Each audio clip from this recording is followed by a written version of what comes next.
Hi guys, and welcome to the show. I'm Lisa Akvira, your hair doctor, and today I'm going to answer some of your questions. I have lots of questions in my email box, and I'm not quite organized this morning, but that's okay. I'm going to answer these questions, and if I don't get to your question, please email me. What I'm going to do is after I answer the question, I am going to send you a link to this particular video and or this session and just let you know your question is live and in person on this video. Okay, let's get right to it. It says, hi hair doctor. I I have been wearing hair weave for the last 2 years with good hair growth. When I took the hair weave out to give my hair a break, so I thought, and began braiding my hair into a ponytail, I began wearing a front lace wig. My hair has been coming out ever since.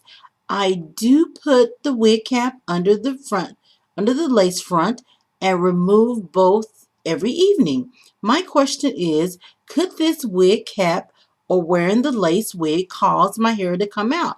My mother tells me my scalp needs to breathe, and she says, help, exclamation point. Okay.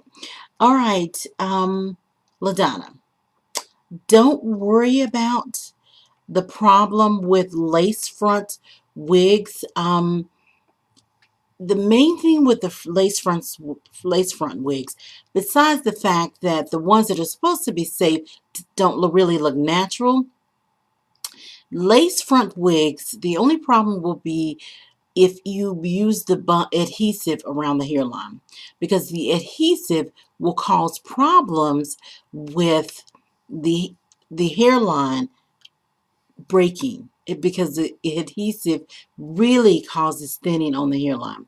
And I know some say, oh, you have to remove it a certain way, but every time you put that adhesive on and use a solvent to remove it, and those things need to be improved. We really need to improve both the solvent and the adhesive. The part of your epidermis, just the cornea, very part of it begins to wear and thin away. Some of you may have noticed your skin gets lighter.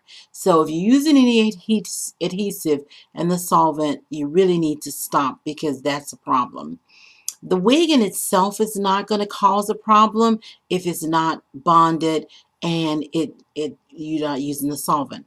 The other thing, the stocking cap, if you're using that, then that's a problem because that band on the stocking cap will cause friction breakage or friction alopecia because it's rubbing and it's so tight on the hairline. In addition to that, there could be a problem with the band or the stocking cap pulling the hair.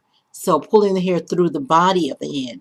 So I think that there's probably some maintenance issues here, some care issues. So we need to really look at your care program. We have a program on wearing wigs. So if you're wearing a wig, go to my website at lisacberry.com. And then if you don't see it in the lineup of programs that I offer, then request it. Okay? And just keep me posted on that one. Okay, let's see. I think we have another question. Let's move on down. We have a question. She said, hi, I love, and you guys, when y'all do this little, you know, acronyms and special signs, it's hard for me, old school. I'm not sure what some of this says, but I think your question is, I have a pH balanced shampoo slash conditioner.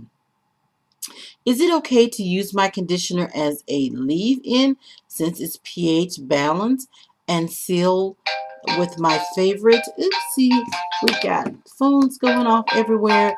Sorry about that, guys. Okay, and let's see. She said, if not, what ingredients should I look for on the bottle so that it doesn't cause harm? Now, let's look at this question because when you think about pH balance, you really are looking at pH 7. The average values on the pH scale is between 0 and 14. Excuse me, I'm a little distracted here. I'm trying to make sure this doesn't come back on. And so when you're looking at that, you have to also look at the hair pH. The pH of the hair is, and it may go off again, guys, and I'll just turn it off again. The pH of the hair is between 4.5 and 5.5, more acidic balance. So you want to stay on the other side of 7 on the pH scale.